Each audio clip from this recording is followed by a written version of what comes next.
Carbon credits, carbon taxes, carbon offset, and carbon leakage are common terms in climate action summits. Africa has been pushing to sell to the developed countries carbon credits. The continent is the least polluter of the environment given its relatively low number of factories. So when it says it wants to sell carbon credits to developed nations, what does it mean?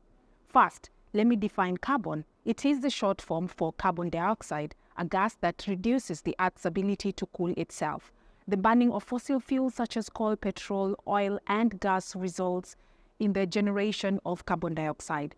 Countries with many factories which depend on fossil fuels to operate emit more carbon dioxide, therefore causing global warming.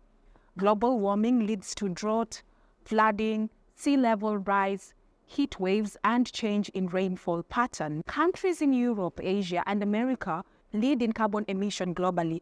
Now, let us return to carbon credit. It refers to the permit brought by companies that pollute the atmosphere due to the nature of their business. For instance, oil refineries, these companies have a maximum amount of carbon dioxide they are allowed to emit. Anything above that has to be paid for, and it's bought as carbon credit.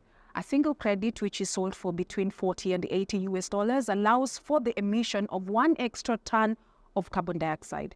Please note that the fee applies to factories operating in countries that have carbon emission laws. The carbon credit market operates like this. A company is allocated by government the maximum level of carbon dioxide that it can emit. If it exceeds that amount, then it has to buy carbon credits from authorized agencies.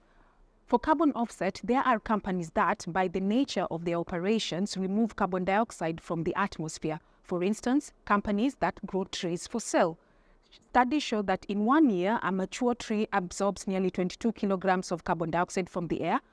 A pollutant company can approach these carbon-removing farms and buy credits from them. This would imply that for every carbon unit the pollutant company emits, it is absorbed by the contracted company. This type of trade is called carbon offset. Carbon taxes, on the other hand, refer to the levies imposed by the government on people who use products that emit carbon gases such as driving petrol or diesel-powered vehicles. Carbon leakage refers to when a company moves its production from a country with tough anti-carbon policies such as heavy fines to a country that is more lenient.